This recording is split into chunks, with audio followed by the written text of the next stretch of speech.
उत्तर प्रदेश के मेरठ जिले से इंसानियत को झकझोर देने वाली एक घटना सामने आई है जिसने पूरे इलाके को सन्न कर दिया है। एक लड़की की बेरहमी से हत्या की गई है जिसमें कातिल कोई और नहीं बल्कि उसकी अपनी मां और रिश्तेदार निकले हैं। घटना इतनी विभत्स है कि सुनकर रूह कांप जाती है। 12वीं कक्षा में पढ़ने वाली 17 वर्षीय छात्रा की गर्दन काटकर हत्या कर दी गई और उसके शरीर के 2 हिस्से कर दिए गए।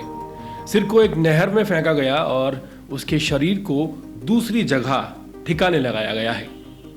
ये पूरा मामला मेरठ के दोराला थाना क्षेत्र के गांव का है, जहां के रहने वाले रमेश कुमार सीआरपीएफ में तैनात हैं और इस वक्त छत्तीसगढ़ में पोस्टिंग पर हैं। घर पर उनकी पत्नी, बेटी और 2 बेटे रहते हैं। मृतिका आस्था उर्फ तनीषा इंटर की छात्रा थी। कुछ महीने पहले उसकी एक युवक से फेसबुक पर दोस्ती हुई थी, जो धीरे धीरे व्हाट्सएप और फिर मुलाकातों में तब्दील हुई। पुलिस के अनुसार लड़की की मां घर में किसी काम से बाहर गई हुई थी और इसी दौरान उसकी बेटी ने अपने दोस्त को घर मिलने के लिए बुलाया। जब मां लौटी तो दोनों को एक साथ देखकर बहुत ज़्यादा गुस्सा हो गई। मां का गुस्सा फूट पड़ा क्योंकि वो पहले भी कई बार बेटी को समझा चुकी थी। उस दिन मां ने जब बेटी को उसके दोस्त के साथ देखा तो उसने उस कदर गुस्सा किया कि एक साजिश को अंजाम दे डाला।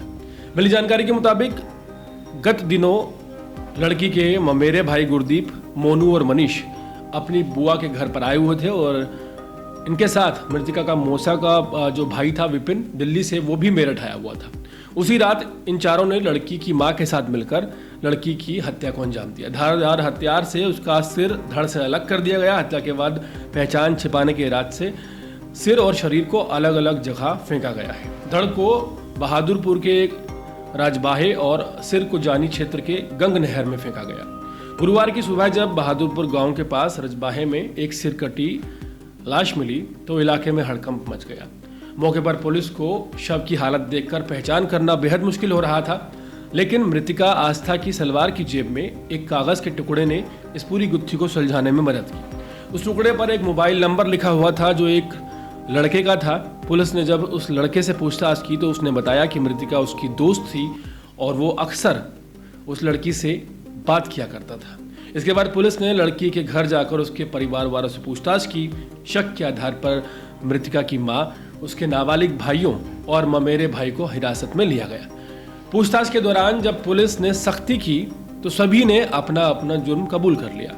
उन्होंने पुलिस को बताया कि हत्या प्रेम संबंधों के चलते की गई है। पूरा मामला ऑनर किलिंग का है। मेरठ पुलिस ने के लिए ये केस एक बहुत बड़ी चुनौती था, लेकिन लड़की की जेब से मिले उस कागज ने इस पूरे मामले को हल करने में मदद की है। अब पुलिस भी लड़की के सिर की तलाश कर रही है। आरोपियों में से एक आरोपी अभी भी फरार है। बाकी सभी को हिरासत में ले लिया गया है और लगातार पूछताछ जारी है। ये घटना सिर्फ एक हत्या नहीं है, ये सामाजिक सोच पर भी एक सवाल खड़ा करती है। जहां एक तरफ युवाओं के रिश्तों को समझदारी से संभालने की जरूरत है, वहीं दूसरी तरफ परिवार की इज्जत के नाम पर इस तरह की खौफनाक घटनाएं सोचने पर मजबूर कर देती हैं कि हम किस दिशा में जा रहे हैं। एक मां ने अपनी बेटी को मौत के घाट उतार दिया। यह इस समाज के लिए एक बहुत बड़ी चेतावनी, एक बहुत बड़ा संकेत है। कानून अपना काम करेगा, लेकिन क्या ऐसे मामलों में हमें कुछ सीखने को मिलेगा या हम सीखेंगे? ये सबसे बड़ा सवाल है।